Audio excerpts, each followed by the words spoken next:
Bismillahirrahmanirrahim. Elhamdülillahi Rabbil alemin. Ve salatu ve selamu ala eşrafil enbiyai vel mursalin. Allahümme allimna ma yenfa'una ve enf'a bima allamtana ve zidna ilmen ve amelen. Bugünkü sabahımız babul encaz ve taharatu anha.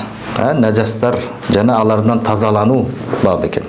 Necaslar canalardan tazalanu babı. Negizi buga чейин сабактарда hukmi necasattan tazalanu babtарын алганбыз, аларды баяндаганбыз, hukmi necasаттар. Ушул азыр даратсыздык болсун, же осул болсун, же таяммум болсун, ушулар жөнүндө болду. Бүгүнкү сабагыбыз хакыйкый necasat, яны чыныгы necasаттан тазалануу кандай болот, жана аларды кандай кылып кетиребиз, канчасы кечиримдүү болот, аларды тазалоо жолдору кандай болот, негизи ушулар жөнүндө болот. Буну негизи haqiqiy najasты xabas deyiladi негизи şeriatda. Haqiqiy najasты emne deydigan? Xabas. Xabas deyiladi. Hukmiy najasты bolsa hadas deyiladi. Hadas deb aytilinadi negisi. Bunun negisi hukmi, negisi o'sha najasatdan tozalanu farz bo'ladi negisi. Adamda eğer bir yerine najasat degan bolsa, o'sha najasatdan tozalanu eğer kechirimdүү o'lchamida bo'lsa, ondan tozalanu farz ekan. Hem najasat bölünür, bu yerde oşol bölünüp jatat, najasat iki türlü bo'ladi. Yani oşol azıl galiza najasat var, hafife najasat var. Yani uğur najasatlar bo'ladi, jana jengil najasatlarga bo'lib ikiga bölünadi.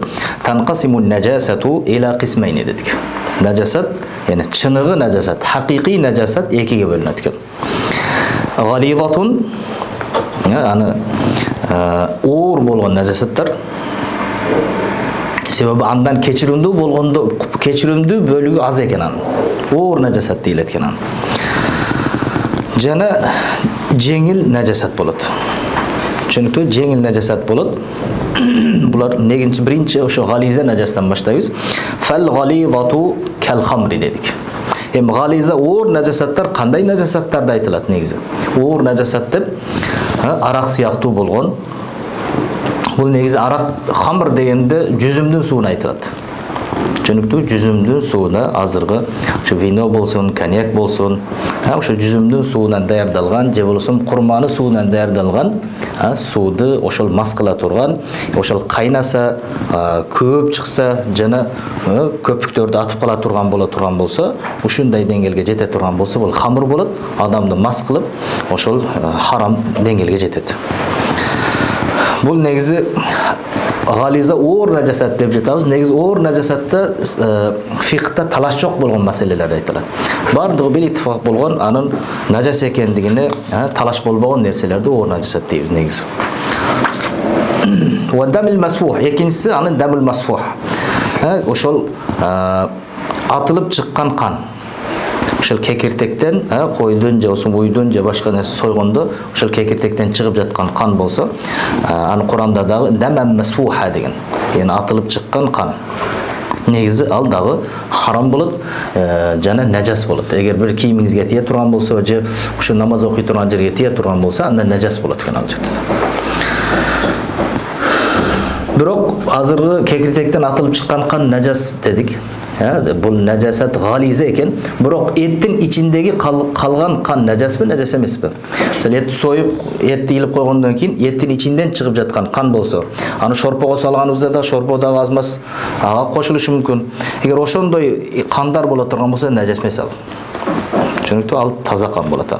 Eğer kiyimingizge tiyse de najas kılbayt al kandar. Biroq birinci jolu şol kekirtekten çıkıp жатқан kan atılıp çıkan najasat bolatan. Kiyimingizge tiyse najas bolat. Biroq ettin içindeki kan najas bolbayt ekan. Je bolsun baya jüröktün içindeki kandar, boordun içindeki kandar bola turgan bolsa najas emes alır.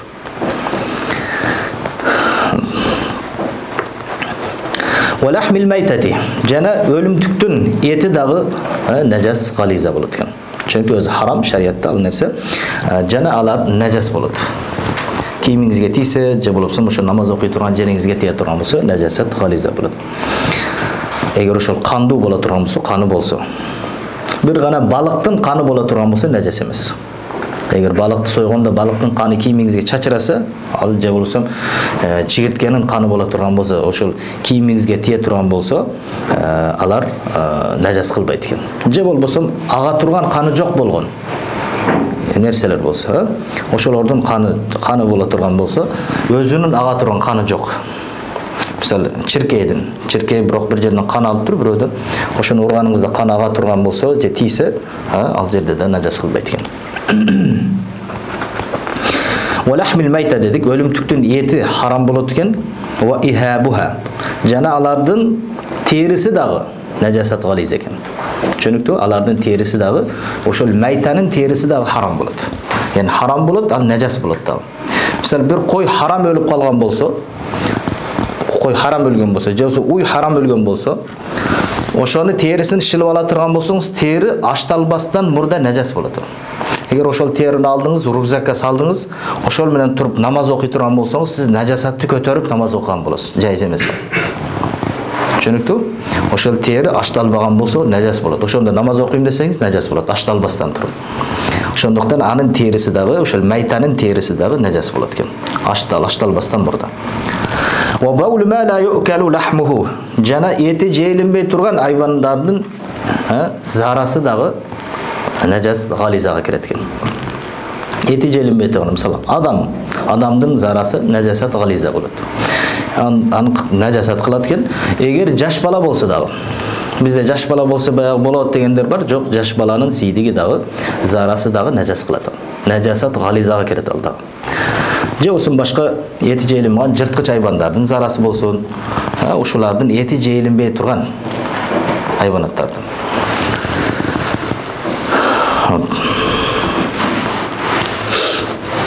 Ва наджбул калби. Жана иттин тезеги дагы нажасат гализага кирет экен. Иттин тезеги дагы нажасат гализага кирет.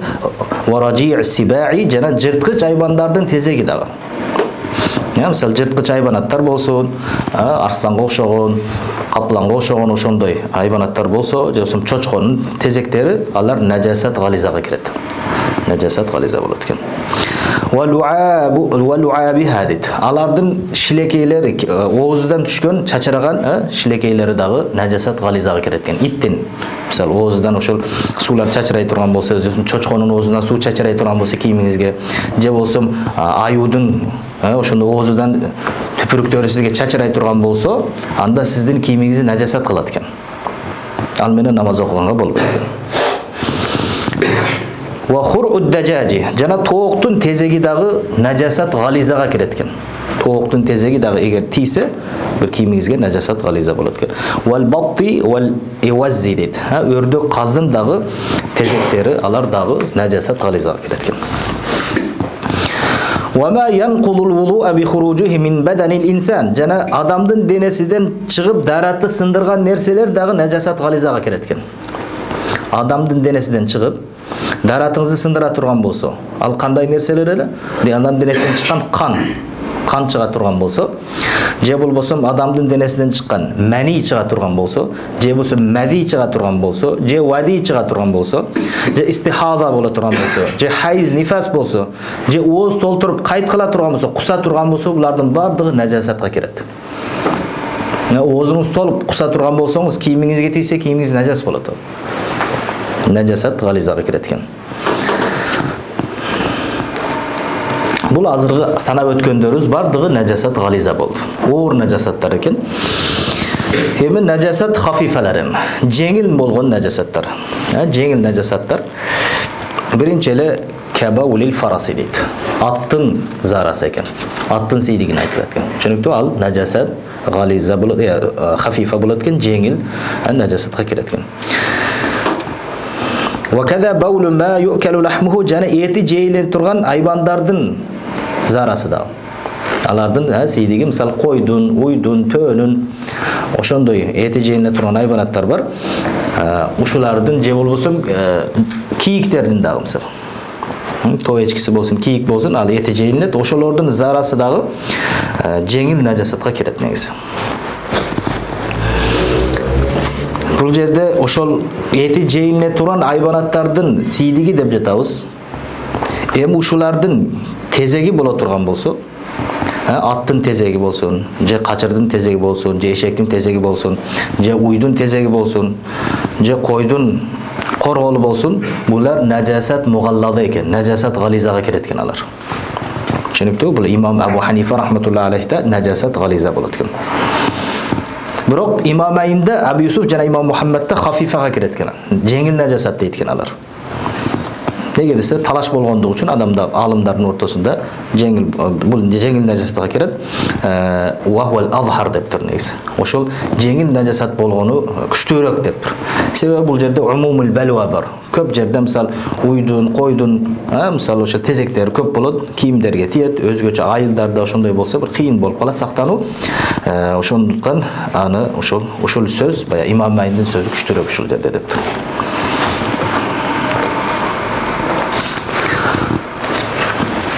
Jana bu yerda bayağı tö uşunday bo'layotgan jeb keyin ari o'zida chaynayotgan tö.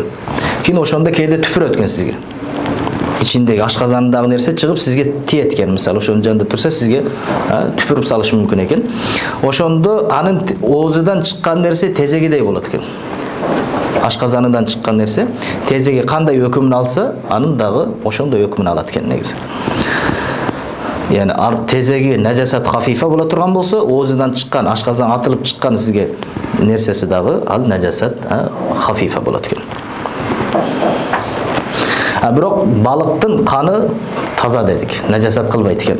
Jana qachirdin, bo'lsam eshakdan qolgan suv, bo'lsam alardan o'zidan chachiragan tüpürüklari, alar toza bo'ladi ekan. Tushunibdi? Najas qilmaydilar. Wa khur'u tayrin la yu'kal. Hem jeylinbey turgan, şariatda jeyish mumkin bo'lgan qushlarning tezegi dag'i o'shol hafifaga kiretgan. Burgut bo'lsin, itelgi bo'lsin, bularning barlig'ining tezegi emne ekan? Najasat hafifaga kiretgan. Negizi iki turdu najasatlarni aytib o'tdik negizi. Hem uşul jerde oşul oğur najasatlardan qanchasi şariatda kechirilib, jana jengil najasatlardan qanchasi ruxsat berilgan. Qancha o'lcham tiyse oşol menen namoz o'qisangiz bo'ladi. Oşol jönünde negizi va ufiya an qadri dirham. An qadri dirham min al mughallazati.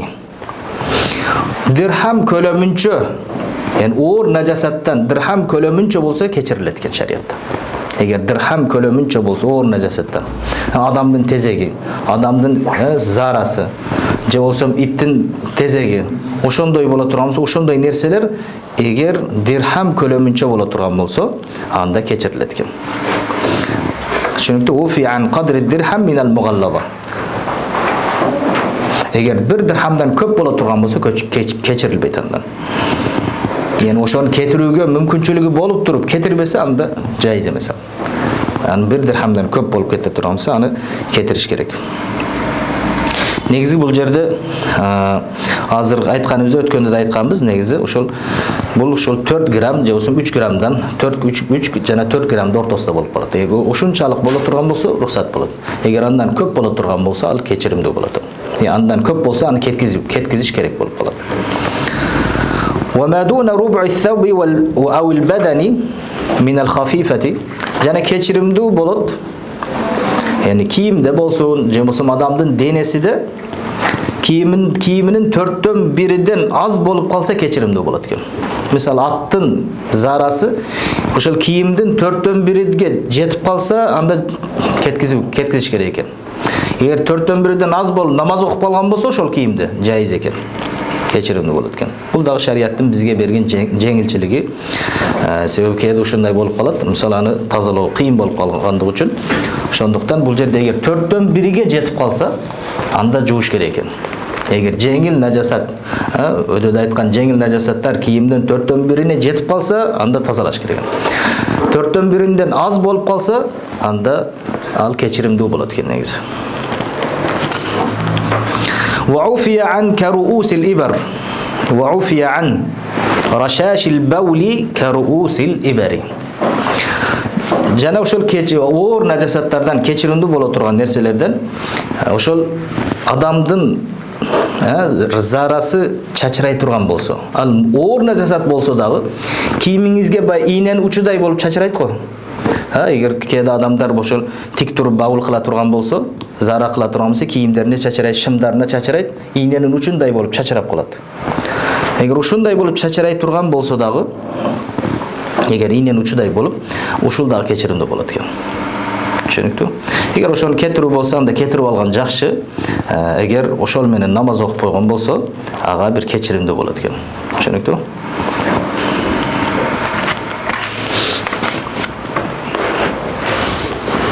ولو ابتل فراش أو تراب نجسان من عرق نائم أو من بلل قدم وظهر أثر النجاسة في البدن والقدم تنجس.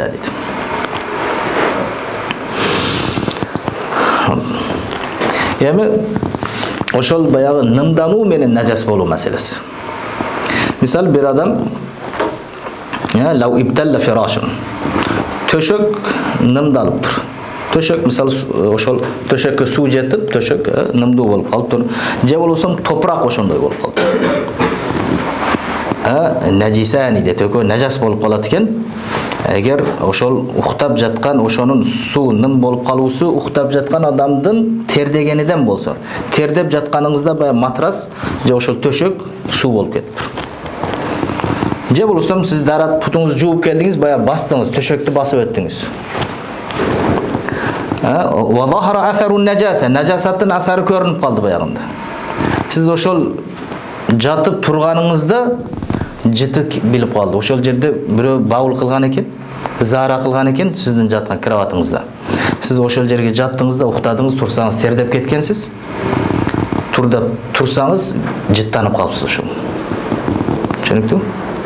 Siz ошол жердеги жыт сизге аны najasаттын таасири ошол болот. Najasаттын таасири сизге көрүнүп жатат да ал жерден. Же болсом сиз баскан жерден najasаттын таасири сизге көрүндү ошол жерден. Жыты же болсом ошол жерден бир таасири көрүнсө, бул жер najasаттын асары дегенде даамы, же он түсү, же болсом жыты көрүнүш керек. Ошол денеңизде же болбосо баскан путуңузда көрүнсө tanajjasa дейт. Анда najас болуп калат экен экөөсү да. Wa illa eğer körünbösö, anın najasatın asarı körünbösö, fala yanjusani. Bul jer najas bolbayt. Fala yani ökö najasat bolbayt. Anın najasatın asarı körünüşü deken. Eğer najasat baskanda najasatın tasiri körünse najas bolat eken. Wa kama la yanjusu sawbun jafun tahirun luffa fi thawbin najisin ratbin la yanasiru ar-ratbu law usira. Bul şunday mesele siyaktı öyle bolat. Eğer bir taza, kurgak kiyim orolunsa deydi. Nımduu najas bolgan kiyimdin üstüne orolunsa. Siz kurgak kiyimdi koydunuz, üstüne bayağı juulgan su tiyingen biroq najas kiyim eken. Biroq al ошондой nımduu eken. Taza kiyimdin kurgak kiyimdi üstüge koyup orop saldınız. Ökö, orop salsanız. La yanasiru ratbu law usir. Bayağı nımduu kiyimde eğer sıksanız su tamçılabasa, akbasa bul ошо najas bolbayt eken. Ошондой болуp kalsa, ошондой деңгээлде болсо ал kurgak kiyim najasat bolbayt eken. Eğer bayağını sıkkanыңızda su tamçılasa, najas su tamçılasa, anda kiyimde de najas kılat eken. Eğer su tamçılabasa, bayağı kiyimde najas kılbayt eken. ولا ينجس ثوب رطب بنشره على عرض نجسة. Ta ошондайлар. Бул маселе өзгө ошондой бир маселе. Bir nımduu kiyimdi taza bir juudуңуз. Аны бирок najas болгон жерге жайдыңыз. Түшүнүктүү? Бирок ал жер ябиса болуш керек. Кургаган экен. Bir дубал турат, бирок дубал тезек менен шубалган экен. Түшүнүктүү? Ушундай дубалда болуп калышы мүмкүн. Ал жерге баягы тезек чапташат го дубалга. Ушундай болуп калат баягы. Тезек чапталган дубалдар болуп калат. Тезектин изи чыгып, бирок сиз көйнөгүңүздү жууп келип ошонун үстүнө жайдыңыз. Бирок ал кургап калган ал. Ошонун үстүнө жайдыңыз, ошол жерде кургады кийин. Ал таза болот экен, najas болбойт экен ал. Түшүнүктүү? Najas болбойт. Себеби ушундай болот, өзү кургак нерсе, нымдуу нерсени тартып алат өзү негизи. Аны тартып алат дагы, баягы суудагы нерсени өзүнө тартып алат, бирок najas нерсени бул кийимге өткүзбөйт. Ошондуктан фатанаддат минху дейт. Ошол жер азыркы үстүнө жабылган кийимден азмаз нымдала турган болсо, суулана турган болсо, бирок нажасаттын асары көрүнбөсө, бирок кийимиңизди алганда баягы ага тезек тийип калбаган болсо, шуашып калбаган болсо, тезектин жити уруп кетпеген болсо, боло берет экен ал. Нажас болбойт экен. ولا بريح هبت على نجاسة فأصابت الثوب إلا أن يظهر أثرها فيه. Jana kiyim najas bolboyt ekan. Birihin habbat ala najasa. Bir shamal keldi, biroq najasatni aralab keldi shamal. Najasatni aralab kelib, oshol shamal kiyimga tiydi. Siz kiyim jayib qo'ygansiz, oshol kiyimga kelib tiyib jatsa, najas bolboyt. Bir gana najasatning belgisi ko'rinsa kiyim bo'ladi. Chunki najasatning belgisi ko'rinsa, oshol kiyimda anda najas bo'lib qoladi ekan.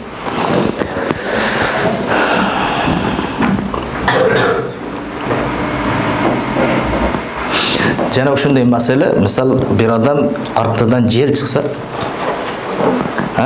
biroq mustahab qilgan ekan. Chunki mustahab qilgan ortasi maq'adasi suv bo'lib turadi, mustahab qilgan quratbaptir, biroq jeli chiqdi shunda. O'shunda kebir olimlar jo kiyimi najas bo'lib qoladi dedi. O'sha ich kiyimingiz najas bo'lib qoladi dedi. Sebebi jel chiqqanda, chunki suvlanib turganligi uchun al suv menen jel najasatdan chiqib жатат da. Najasat bo'lgan yerdan chiqib жатат. Jel suvlangan, suvga tiyib al keyin kiyimingizga tiyib жатат, o'shol kiyim najas bo'lib qoladi dedi.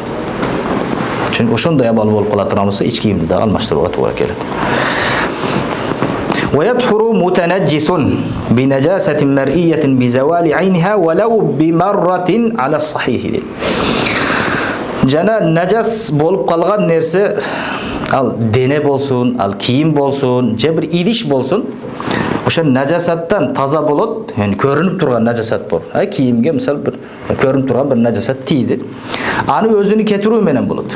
Misol sizning but kiyimingizga tezek tiyib qoldi. Tushunibdi? Maldın tezegi boldu, ittin tezegi tiyip kalsa, oşol tezekti ketiruv menen keyin taza bolot da. Oşol birinci tezekti ketiresiz.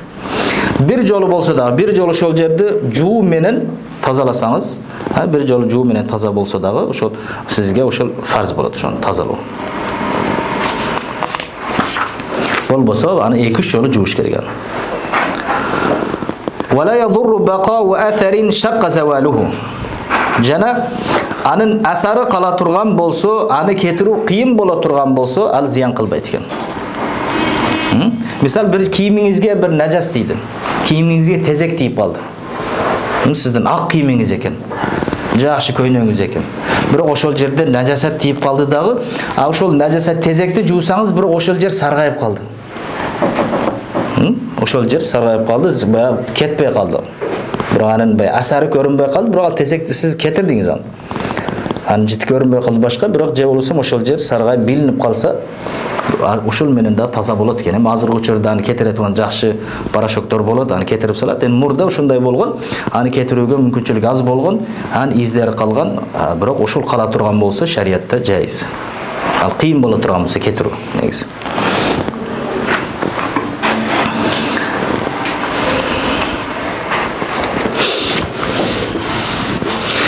Jana bu yerde bir qancha masalalar bor. Hozir bizning oshol temamizga baylanishdir.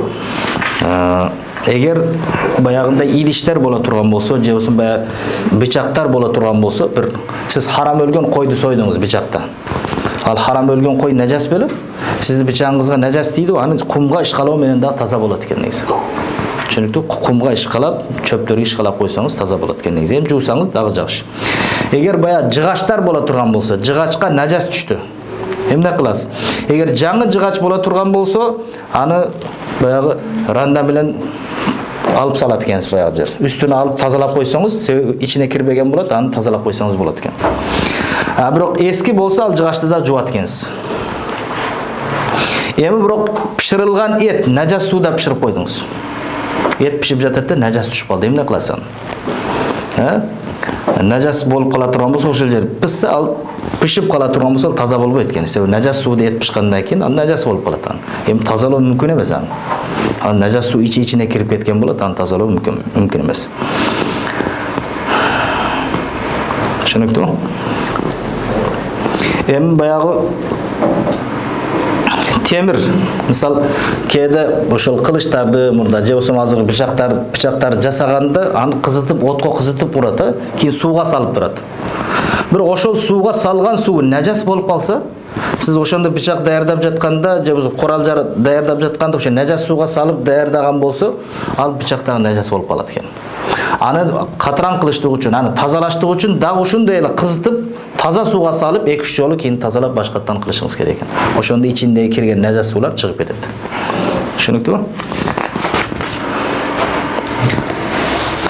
Жана ва гайрил мар'i би гаслиха саласан. Биз азыр көрүнүп турган нажасаттарды кетирүү жөнүндө сүйлөштүк эми.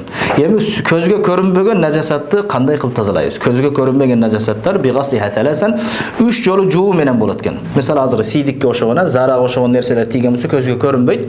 Аны эмне кылабыз? 3 жолу жуабыз. Вал асри фи кулли марратин. Жана 1 жолу жууп, аны жакшылап сыгабыз. Дагы жуабыз, дагы сыгабыз, дагы 3 жолу жуабыз. 3 жолун ар бирөөсүндө сыгат экенбиз аны. Ошол менен таза болот экен.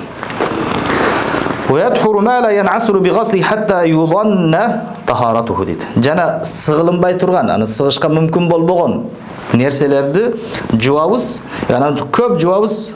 Хатта ушундай бир ой келет, таза болуп калды деген ой келсе, ушул менен болот экен. Түшүнүктүбү?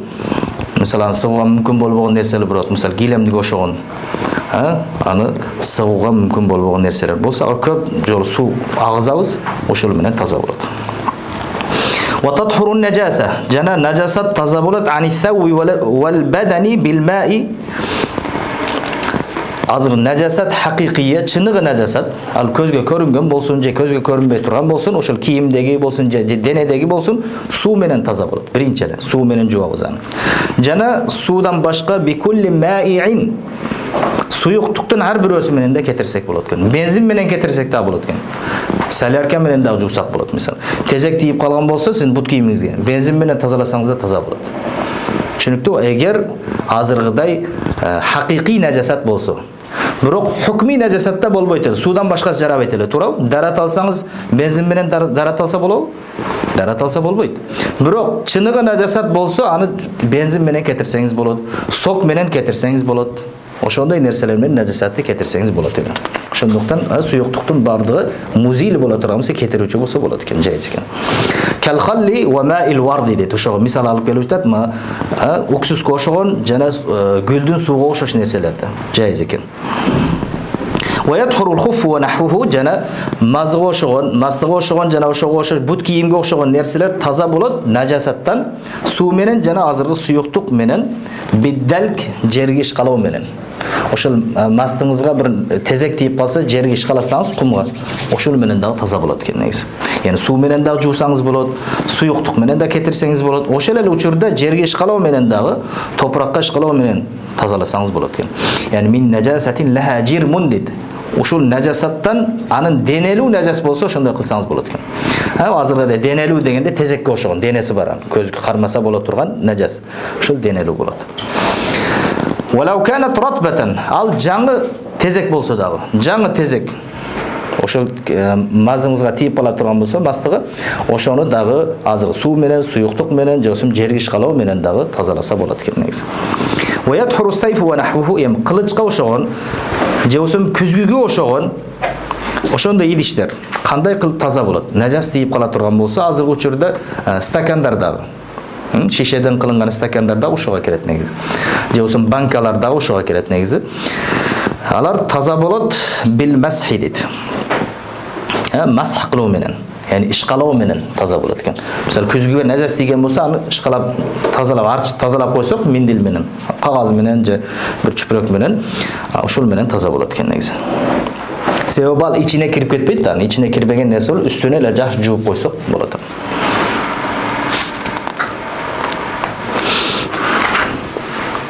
وإذا ذهب أثر النجاسة عن الأرض وجفت وجازت الصلاة عليها دون التيمم منها. Эми нажасаттын таасири жерге нажасат түшкөн. Жерге мисал бир башка бир айванаттар келип бабыл кылган. Жерге ошол келип сийдик түшкөн экен. Ал жерде бирок кургап калыптыр. Же болсо ошол жерде чөптөргө башка иттер келип башка кыл бабыл кылып кеткен. Ошол жерде туруп кургаган болсо, нажасаттын таасири кеткен болсо, намаз окусаңыз болот экен. Келсеңиz намаз оққан жеріңіз құрғақ, таза болса болды, намаз оқи берет екенсіз. Мысалы, парктарға шығасыз, башқаға барасыз, ошол жер таза болса, нәжасат жоқ болса, ошол құрғақ жерде намаз оқысаңыз болады. Жердегі чөптөрдү эгер нәжасат болып қалса, же болсо дарак нәжасат болып қалса, өсіп тұрған, аларды bijafafиhi дейт. Ал құрғоо менен болот экен.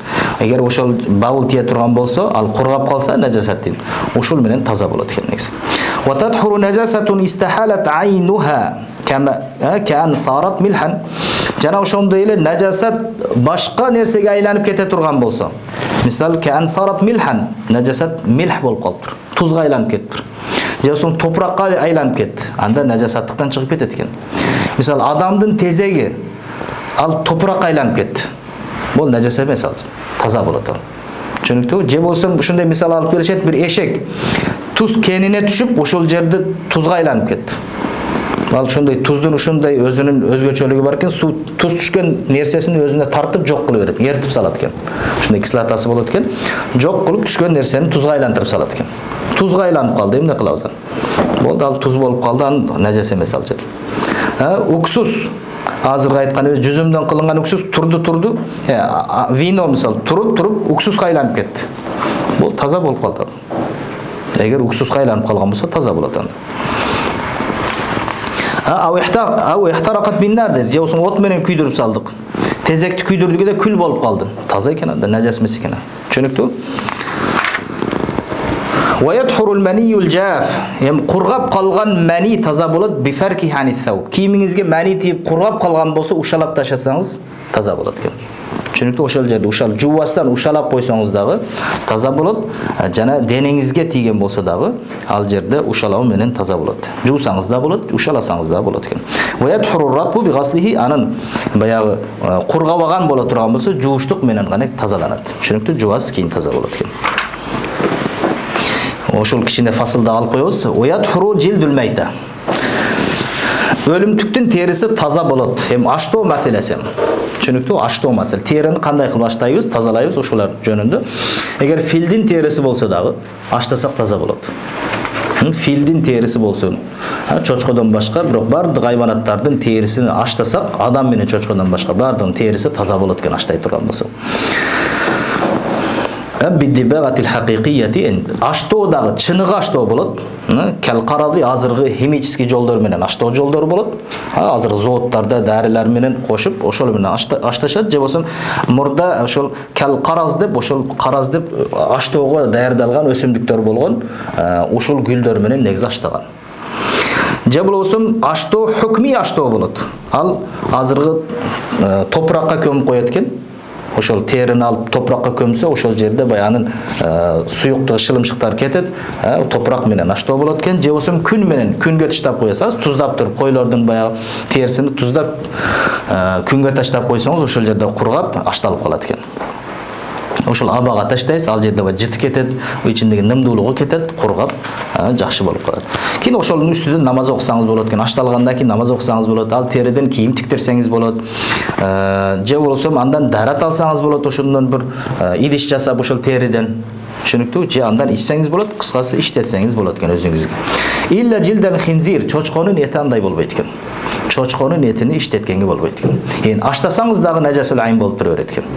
Чочконун терисин туфли кылып тигип алган болсоңуз, ага кийгени харам болот сизге. Куртка кылып кийген болсоңуз, куртканы кийүү харам болот экен сизге. Же болсо адамдын терisi, ал дагы харам болот. Яны бул адамдын урматтуу болгондугу үчүн жайыз эмес адамдын терисин иштетүү. Түшүнүктүү? Wa tutahhiru az-zakatu ash-shar'iyyatu jilda ghayri al-ma'kul. Жана эти жейилинбей турган айбандардын терisi болот. Эти жейилинбей турган.